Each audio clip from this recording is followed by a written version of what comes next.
before seeing Phil. She pulled out a post-it notepad and wrote, "Call Stefan for a CW and BD," then gathered her purse and backpack and walked to the door. But as Tracie walked down the Times hallway, she was stopped by Beth Conte, eye-roller extraordinaire. "Marcus has been looking for you," Beth hissed. Even though Tracie knew Beth was a drama queen, her stomach took a little dive, and the coffee in it didn't like the plunge. The two of them kept walking toward Tracie's cubicle.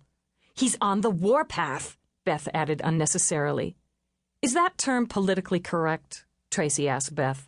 "Or would it be considered a slur on Native Americans?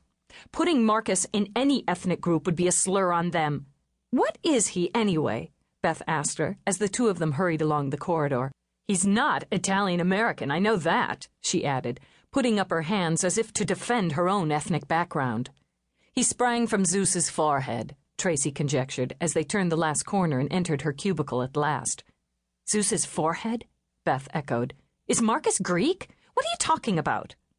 Tracie took off her raincoat, hung it on the hook, and stowed her purse under the desk. "You know, like Diana, or was it Athena?" "Princess Diana?" Beth asked, wrong and one beat behind, as usual. This was what happened if you talked Greek mythology with Beth before 10 a.m. Or after 10 a.m. Tracie took off her sneakers, threw them under her desk, and rooted around for her office shoes.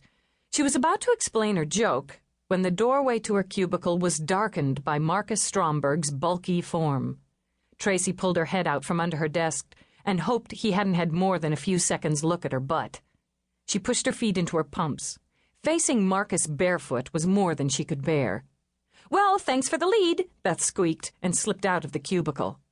Tracie gave Marcus her best "I graduated cum laude" smile and sat down as coolly as she could. She refused to be cowed by Marcus. He wasn't so tough. He was a much smaller bully than all the men that her dad worked with back in L.A. He wasn't even as big a bully as her father. Just because Marcus had hoped one day to be Woodward or Bernstein and had wound up only being Stromberg was no fault of hers. "How kind of you to drop in," Marcus said, looking down at his wristwatch. "I hope it didn't interfere with your social schedule."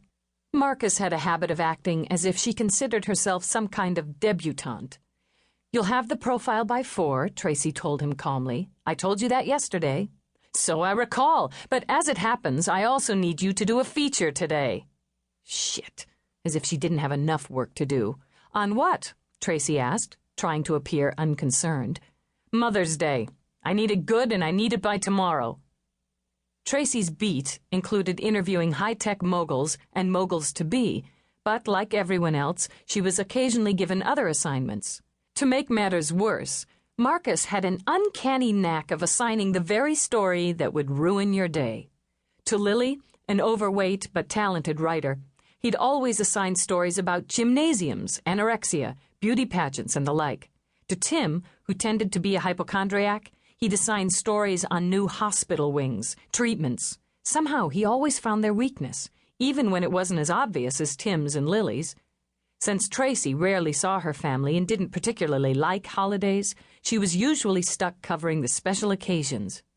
And Mother's Day. Her mother had died when Tracie was 4 1/2. Her father had long ago remarried, divorced, and remarried. Tracie could barely remember her mother and tried to forget her current stepmom. She considered Marcus's square jaw and the beard, which, to be accurate, should be called 10 a.m. shadow. "What's the angle?" Tracie queried. "Or can it be a sensitive essay on how I plan to spend Mother's Day?" Marcus ignored her. "How Seattle celebrates its mothers. Mention a lot of restaurants, florists, and any other advertisers you can stuff into it. 900 words by tomorrow morning. It'll run on Sunday." God, 900 words by tomorrow would kill any chances of fun with Phil tonight. Tracie looked at Marcus again. His curly dark hair, his ruddy skin, his small blue eyes, and wished, not for the first time, that he wasn't good-looking as well as totally obnoxious. Looks aside, Tracie made it a policy that she'd never give Marcus the satisfaction of knowing he'd upset her. So in keeping with her policy, she merely smiled. She knew that would bug him, so she tried to make it a debutante smile. "As you wish," said Wesley to the princess, she added. "You're the only princess around here," Marcus grumbled, and he turned and took himself off to